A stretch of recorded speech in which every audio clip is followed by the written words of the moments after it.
4, del 3 al 18. Hermanos, no queremos que ignoren lo que va a pasar con los que ya han muerto, para que no los otros que no tienen esperanza. ¿Acaso no creemos que Jesús murió y resucitó? Así también Dios resucitará con Jesús a los que han muerto en unión con Él, conforme a lo dicho por el Señor. Afirmamos que nosotros, los que estemos vivos y hayamos quedado hasta la venida del Señor, de ninguna manera nos adelantaremos a los que hayan muerto. El Señor mismo descenderá del cielo con voz de mando, con voz de arcángel y con trompeta de Dios, y los muertos en Cristo resucitarán primero.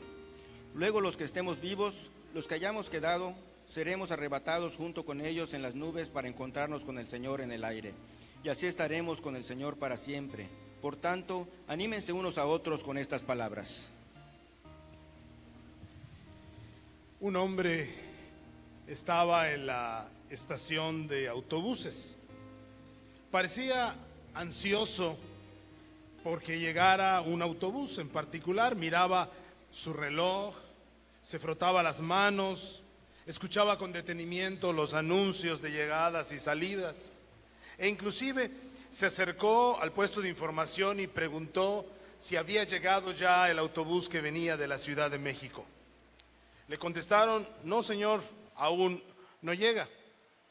Él salió entonces del edificio y se sentó en una de las escalinatas allá de la terminal, apoyándose contra la pared, ya exhausto por la intensa de la espera. Poco a poco fue quedando dormido.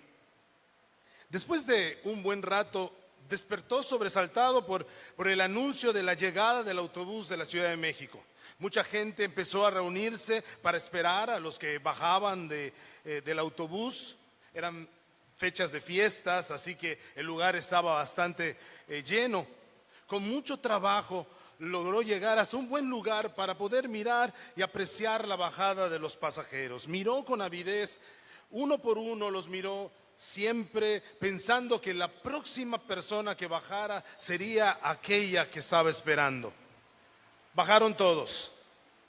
No había llegado. Preguntó: ¿son todos los pasajeros? Sí, señor, le respondieron. Se dio la media vuelta y se fue cabizbajo. Al estar de salida ya, pasó junto a dos hombres que trabajaban allá en la terminal.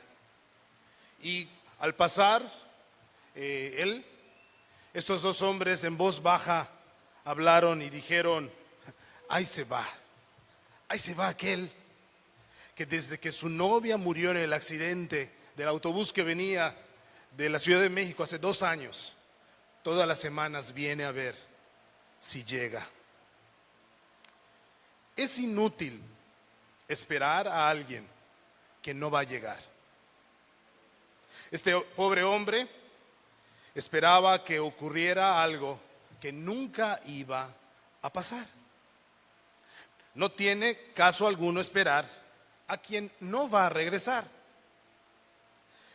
Para los ojos del mundo, la espera de la iglesia por el regreso del Señor Jesucristo es algo semejante a esto. A los ojos del mundo es algo inútil. Quizá piensan, están esperando algo que nunca va a pasar. Después de todo, han pasado más de 2000 años. Pero los que tenemos una relación creciente con Cristo, los que hemos puesto nuestra vida y fe en Él, sabemos firmemente que las palabras y promesas del Señor en la Escritura son verdad, y basamos nuestro presente y nuestro futuro en estas grandes verdades. Y la Escritura dice, allá en el capítulo 1 de Hechos, en los versículos 10 y 11, ellos se quedaron mirando fijamente al cielo mientras él se alejaba. De repente se le acercaron 2 hombres vestidos de blanco que les dijeron: Galileos, ¿qué hacen aquí mirando al cielo? Este mismo Jesús que ha sido llevado de entre ustedes al cielo vendrá otra vez de la misma manera que lo han visto irse. Desde la misma ascensión del Señor Jesucristo quedó claro que este no era el final de la historia, sino que vendría otra vez.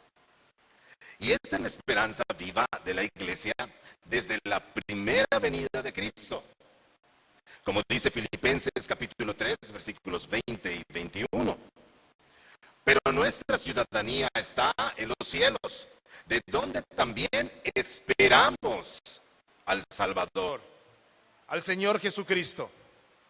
Él transformará el cuerpo de nuestra humillación para que sea semejante al cuerpo de su gloria, por el poder con el que Él puede también sujetar a sí mismo todas las cosas. El Nuevo Testamento abunda en referencias a la segunda venida gloriosa del Señor Jesucristo a la tierra.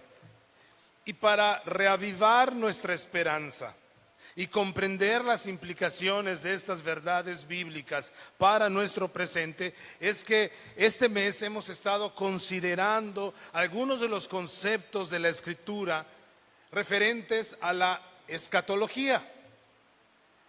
Como hemos dicho, la escatología es ese estudio teológico de lo que la Biblia enseña acerca de los últimos tiempos o las últimas cosas de la historia de este mundo. Y todo este mes hemos estado tratando de presentar esta escatología que como Iglesia Reformada sostenemos. Y el día de hoy queremos cerrar esta serie hablando precisamente en particular del evento escatológico contundente que pondrá cierre a este siglo y establecerá de manera definitiva y plena el reino de Dios en la tierra. Nos estamos refiriendo a la segunda venida del Señor Jesucristo. En el Nuevo Testamento, a este gran evento se le llama de muchas maneras, varias maneras. Si tú lees el Nuevo Testamento, verás que se le denomina de muchas maneras, entre ellas, por ejemplo, la venida del Señor, la venida de Cristo, la venida del Hijo del Hombre, la manifestación del Señor, el día del Señor. Todas estas son nomenclaturas que hacen referencia al gran evento final y contundente cuando el Señor Jesucristo regrese a la tierra por segunda vez como Rey de Reyes y como Señor de Señores. Y hay muchos pasajes que se pueden estudiar al respecto, pero hoy hemos escogido allá la primera epístola a los tesalonicenses, ya casi al final del capítulo 4 y principios del capítulo 5. Si tienes tu Biblia, puedes tenerla abierta allí en primera de Tesalonicenses 4, a partir del versículo 13 hasta el versículo 11 del capítulo 5. Ya estaremos meditando esta mañana. Y partiendo de este pasaje, vamos a hacer algunas observaciones pertinentes acerca de la segunda venida de Cristo. Para entender mejor este pasaje sería muy bueno dar un poco de trasfondo. Los tesalonicenses tenían una conciencia muy vívida, muy viva del regreso del Señor. Pensaban que sería en muy poco tiempo, inmediatamente, inminentemente. Fue tanto así que creían que el Señor regresaría de manera inmediata a su tiempo, que algunos de ellos inclusive dejaron de trabajar, pensando que pues, ¿para qué seguir, pues, no sé, trabajando, haciendo cosas si el Señor ya va a regresar muy pronto? El problema fue que después de un tiempo sin trabajar, pues comenzó a haber hambre, ¿no?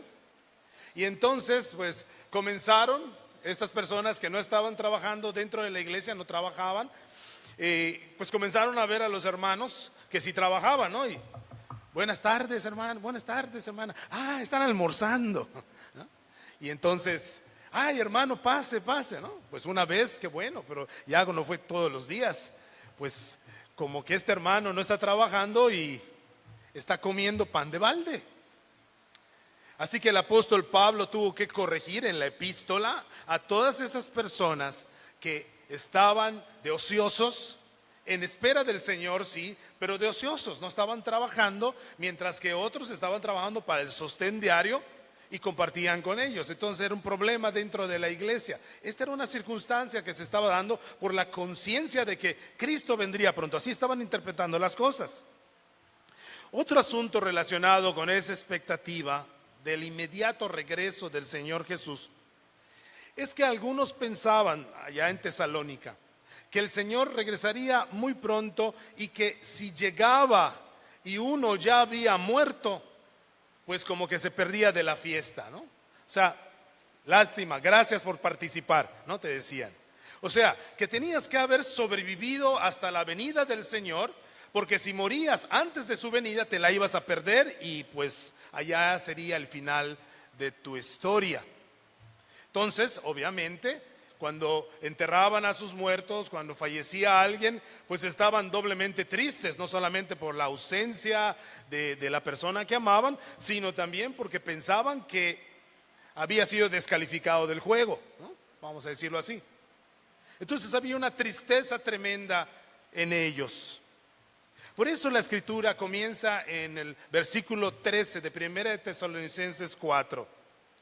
Hermanos, no queremos que ustedes se queden sin saber lo que pasará con los que ya han muerto, ni que se pongan tristes como los que no tienen esperanza. Realmente pensaban que los que murieran antes de la venida del Señor se perderían de estar con Cristo.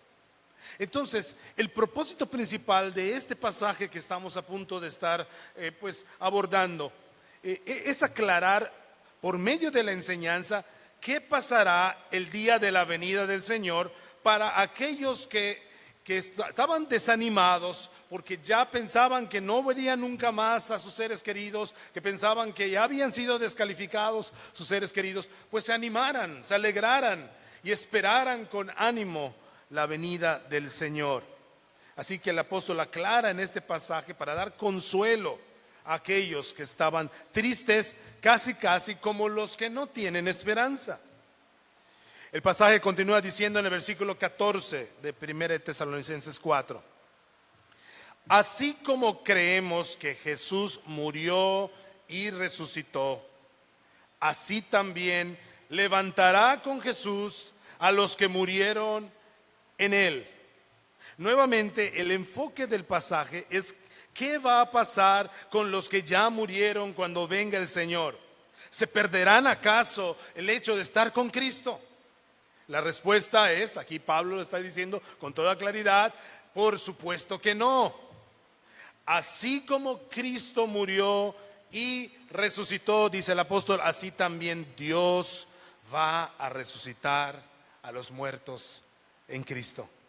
No se van a perder de estar en la venida del Señor.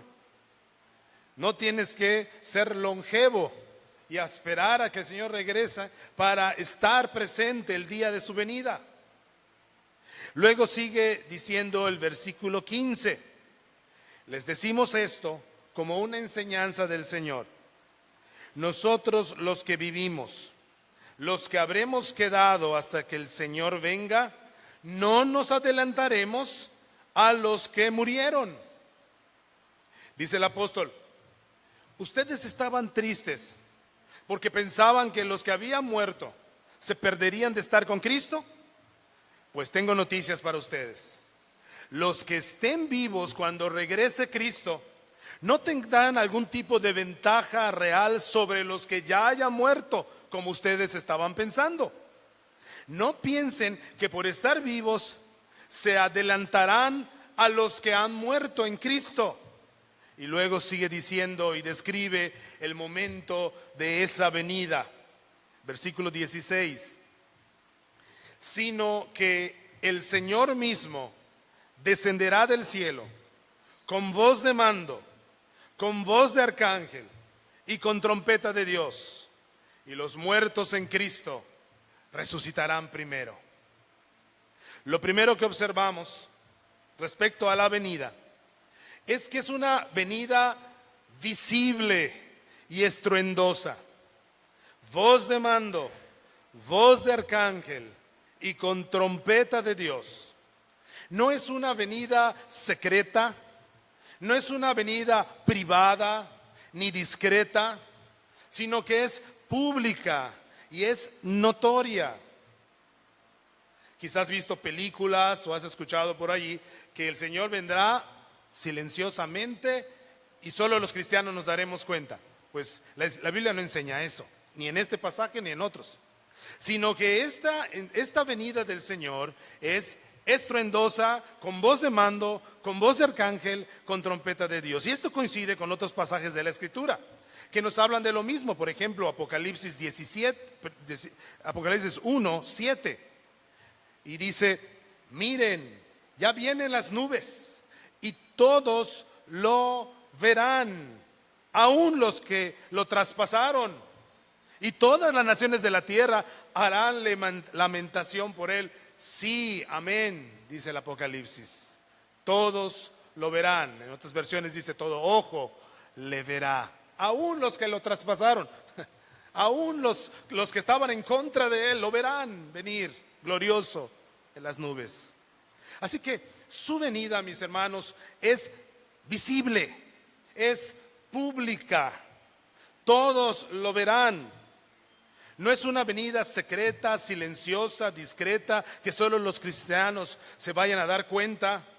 Todas las personas serán testigos de la gloriosa venida de Cristo, y toda lengua confesará que que Jesucristo es el Señor, y toda rodilla se doblará ante Él. Regresando a nuestro pasaje en Tesalonicenses, entonces, algo más debemos observar aquí en el versículo 16. Su venida está íntimamente relacionada con la resurrección. Dice el pasaje que los muertos en Cristo resucitarán primero. La venida de Cristo incluye de manera integral la resurrección.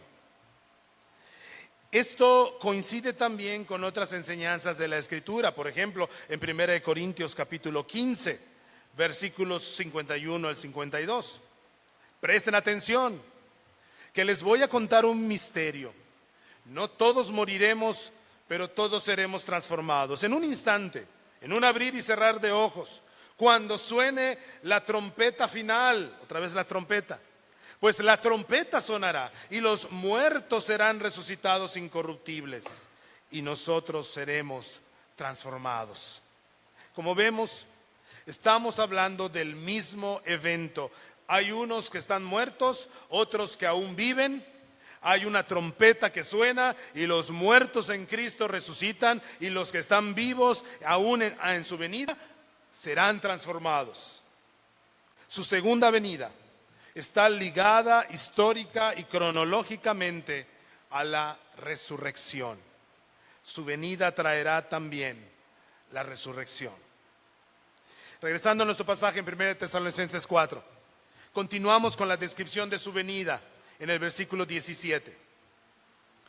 Luego nosotros, los que aún vivamos y hayamos quedado, seremos arrebatados juntamente con ellos en las nubes, para recibir en el aire al Señor.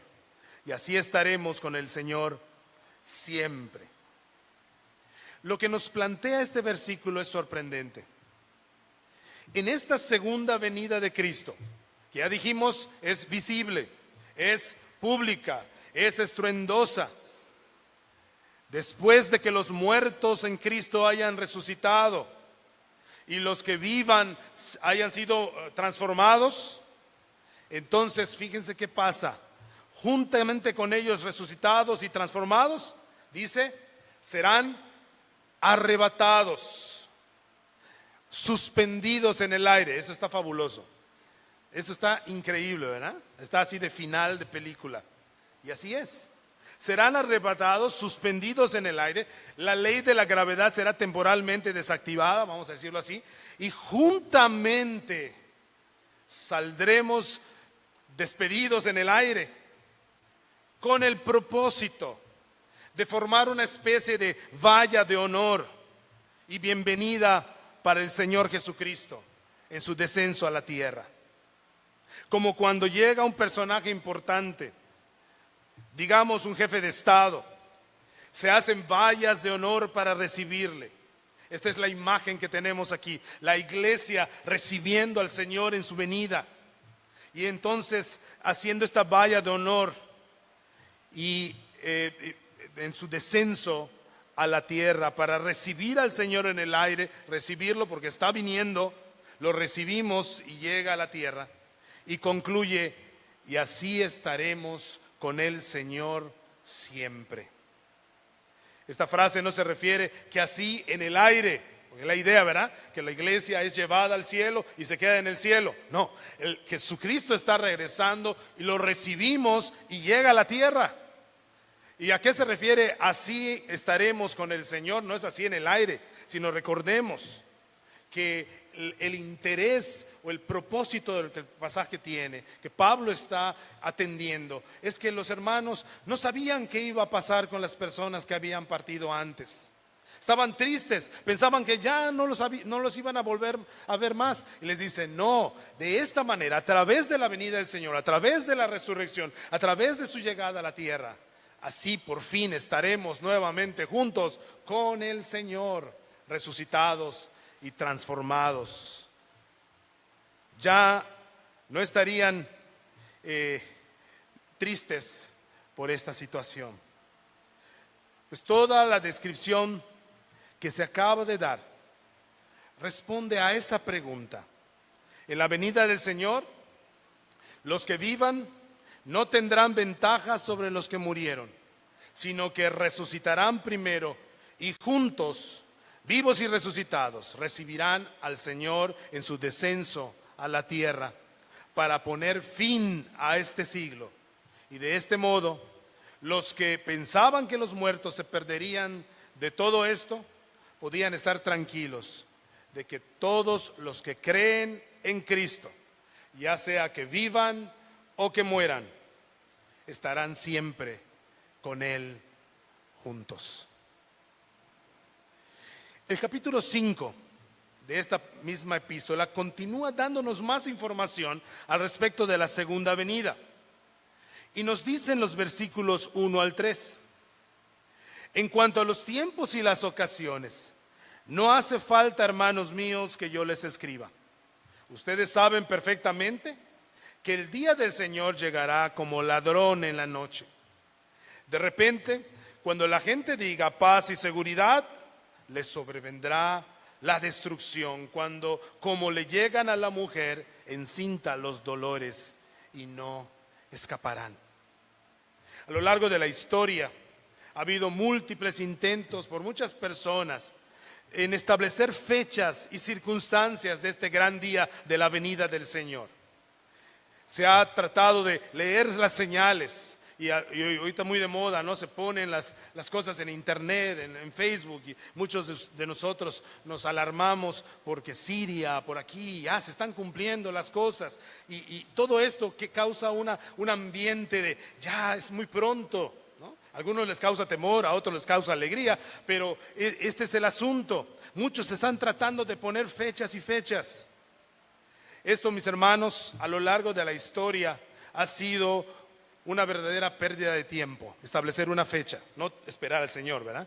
Esperar al Señor siempre tiene propósito, pero poner una fecha exacta, un momento exacto, porque la Escritura claramente enseña que no se puede fijar una fecha de la venida de Cristo. La comparación que se hace en este pasaje es como un ladrón que llega en la noche a robar. No sé ustedes, pero yo nunca he recibido una llamada de un ladrón para agendar una cita conmigo, ¿no? Dice, disculpe, hoy a las 3 de la mañana, ¿cómo están como para que entremos? No pasa eso, ¿verdad? Es la imagen que está dando de que la venida del Señor vendrá de una manera inesperada. Nadie podrá establecer específicamente el momento, el tiempo, la circunstancia. La venida es imposible de predecir en términos de fechas. Vendrá como ladrón en la noche, es decir, puede ser en cualquier momento. Y Pablo utiliza otra imagen, la imagen de una mujer que entra en trabajo de parto. Recuerdo que cuando iba a nacer mi hijo primogénito, pues mi esposa, hubo una fiesta, ya cercano el tiempo, hubo una fiesta y mi esposa comió unas garnachas. Y entonces en la madrugada comenzó a tener molestias en la región abdominal y ella pensó que eran las garnachas, que le habían caído mal. Y a las 9 de la mañana ya había nacido mi hijo Josué. ¿Cuándo empiezan los dolores de parto de una mujer? Bueno, podemos tener una idea. Mi hijo se anticipó como 2 semanas o algo así. El caso es que podemos tener una idea general, pero una fecha, un momento, un segundo específico, ni el mejor médico sobre la tierra puede predecir eso. Y esa es la imagen que usa el apóstol, el ladrón viniendo de noche, el inicio de los dolores de parto de una mujer, para describir la venida del Señor. Queriendo decir, esto es totalmente impredecible. Cuando digan paz y seguridad, dice el pasaje, cuando digan paz y seguridad, vendrá sobre ellos.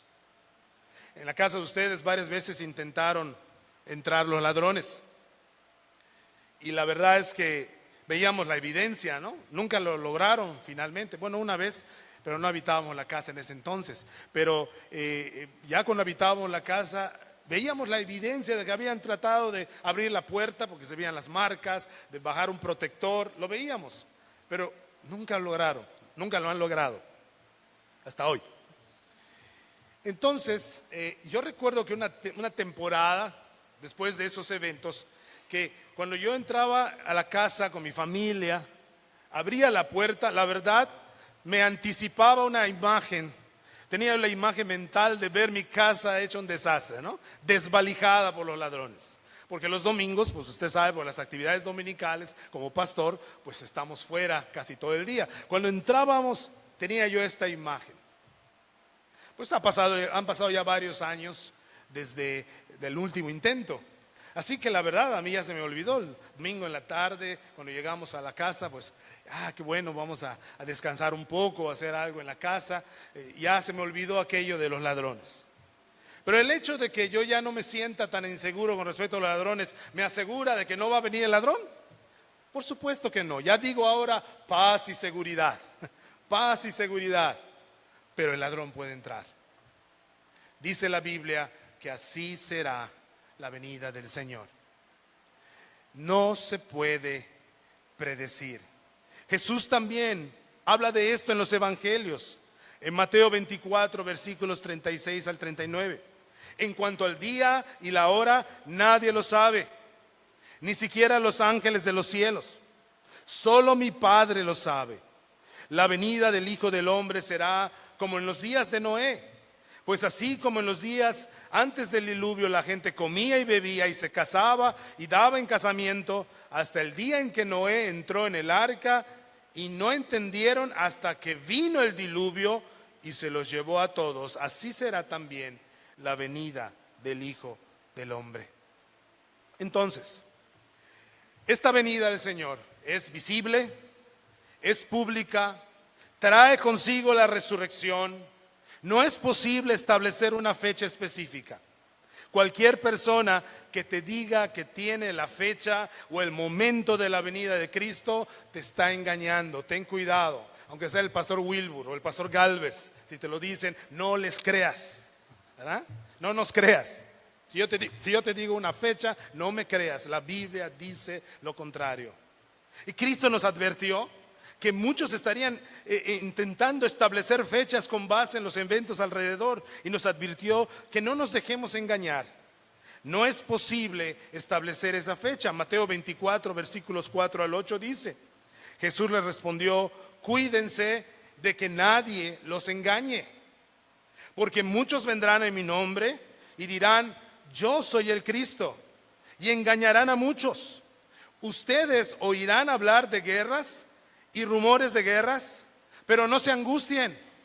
Oirán que Siria y que no sé qué, pero que no se angustien, porque es necesario que todo esto suceda, pero no es el fin, porque se levantarán nación contra nación, reino contra reino, y habrá hambres y terremotos en distintos lugares. Todo esto será solo el comienzo de los dolores. Algunos toman este pasaje para decir que ya estamos, nuestra generación, nosotros hoy día, estamos cerca del fin, basados en que hay muchas guerras, hay muchas hambrunas, hay muchos terremotos, etcétera. Ven esto como señales inminentes del fin. Pero el propósito que Jesús tenía al decir estas palabras que se usan mucho, rumores de guerras, nación contra nación, pueblo contra pueblo, que se ven como señales del fin, la verdad Jesús las está dando para decirnos, no los engañen. Son situaciones que se van a dar entre la primera y la segunda venida. Siempre ha habido guerras, siempre ha habido terremotos. Y dicen, no, pero es que ahora son más. Bueno, ahorita nos enteramos más. Pero el punto es que Jesús está diciendo, entre la primera y la segunda venida, lo que va a caracterizar la vida van a ser guerras, hambrunas, catástrofes mundiales. Entre la primera y la segunda venida, estas no son señales antes del fin, son características de este traslape de épocas de este siglo y el siglo venidero. ¿Qué quiere decir esto? Que no esperemos al Señor, por supuesto, lo esperamos. Lo que tenemos que tener cuidado es no ser engañados. Tener calma, estar esperando cada día con vehemencia al Señor, porque no sabemos cuándo vendrá. Podemos tener una idea leve, pero no sabemos con precisión cuándo vendrá. Estamos en ese sentido entre la primera y la segunda venida de Cristo. A esto se le llama en la Biblia los postreros días. Cuando leas la frase postreros días, no pienses que nosotros, esta generación, vive en los postreros días nada más. La iglesia de Cristo ha vivido en los postreros días desde la época apostólica, desde la ascensión de Cristo, desde la primera venida de Cristo. Son los postreros días, hasta que se van a cerrar con el día del Señor, el día final, cuando Él regrese. ¿Estamos en los postreros días? Sí. Pero no solo nosotros, desde los apóstoles están en los postreros días. Y Pablo lo dice, ustedes saben que dice la Escritura, en los postreros días habrán engañadores, habrán esto, y empieza a contar un montón de cosas, diciendo, ya está pasando eso en la época apostólica. Y esto ha caracterizado la historia. Estamos en los postreros días, aguardando el día final, el día del Señor y la resurrección que hemos descrito ya. La venida del Señor, mis hermanos, entonces, es una venida que esperamos pública, visible, que traerá la resurrección y la transformación. Y yo estoy esperando decir al infinito y más allá, ¿verdad? Vámonos, imaginas, con tanto trabajo que me cuesta brincar y ese día, ¿verdad? Será glorioso esto. La iglesia arrebatada para recibir al Señor en su descenso a la tierra, en esta venida pública, visible, donde todo ojo le verá. Y no podemos predecir cuándo será esto. Así que cada día tenemos que preguntarnos, cada día, ¿será hoy, Señor? No pienses que preguntarte esto cada día es como el pobre hombre de la historia del principio, que estaba esperando a alguien que no va a regresar, sino que la Escritura enseña que el Señor Jesucristo vendrá. La venida del Señor será pública, visible, traerá la resurrección y es impredecible. ¿Qué debe producir en nosotros esta información, esta verdad de la Escritura? Mirando las conclusiones de estos pasajes en 1 Tesalonicenses 4 y 1 Tesalonicenses 5, después de dar esta información, que no solamente para, qué interesante saberlo, sino tiene un propósito de vida. Miren versículo 18 del capítulo 4. Por lo tanto, después de enseñar todo esto, por lo tanto, anímense unos a otros con estas palabras. 1 Tesalonicenses 5:11, por lo tanto, anímense y edifíquense unos a otros, como en efecto ya lo hacen. El saber que nuestro Maestro regresará para poner fin a los tiempos y establecer de manera plena el reino de Dios en la tierra, no debe causar en nosotros temor, ansiedad, sino todo lo contrario. Debe animarnos, edificarnos, fortalecernos, a estar más atentos, más fervorosos, servir con ahínco, soportar las tribulaciones y los sufrimientos, compartir el Evangelio con más dedicación, vivir para la gloria de Dios. Esto es lo que debe producir esa esperanza. Si tú estás sufriendo este día algo tremendo, recuerda, la venida del Señor pone fin a este siglo y sus males. Si tu cuerpo está lleno de enfermedad, recuerda, la venida del Señor viene a poner fin total a la enfermedad. Si en tu rostro corren las lágrimas, recuerda que la venida del Señor pone fin a toda lágrima. Él enjugará las lágrimas de ellos. Si estás luchando contra el pecado y dices, es terrible esta lucha, recuerda, la venida del Señor pone fin a la lucha contra el pecado. En fin, el anhelo por la venida del Señor debe estar en nuestros corazones.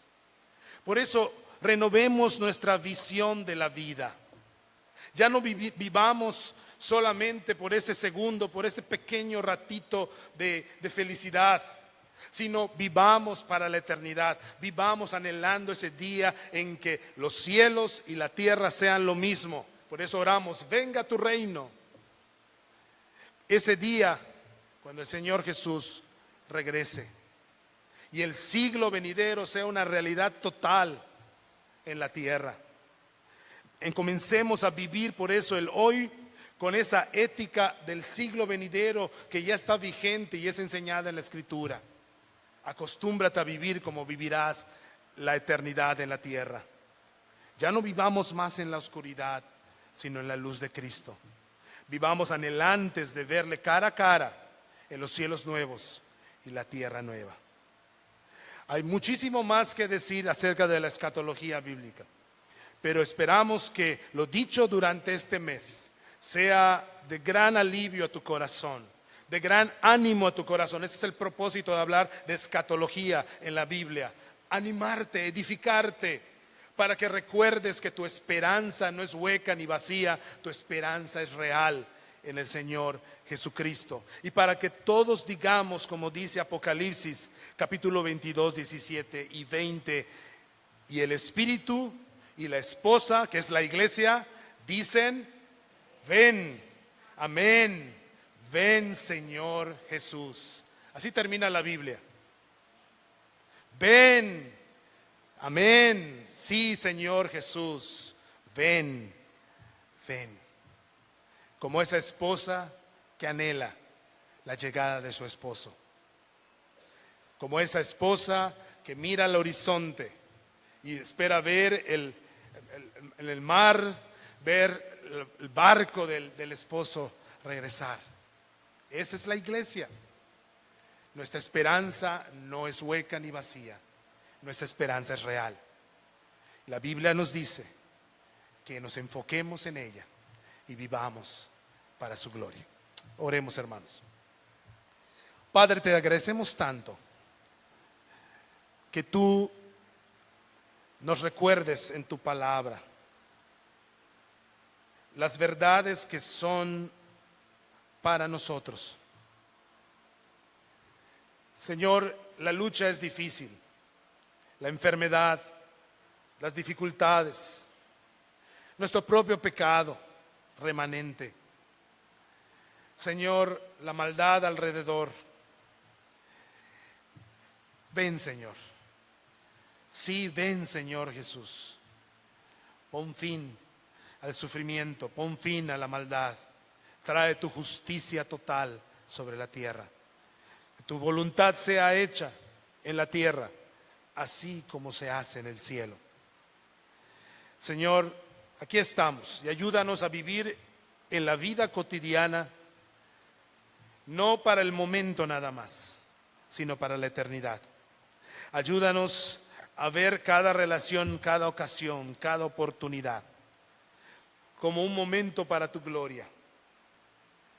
Ayúdanos a velar, a ser sobrios, a estar atentos, aguardando mientras trabajamos tu venida. Gracias, Señor.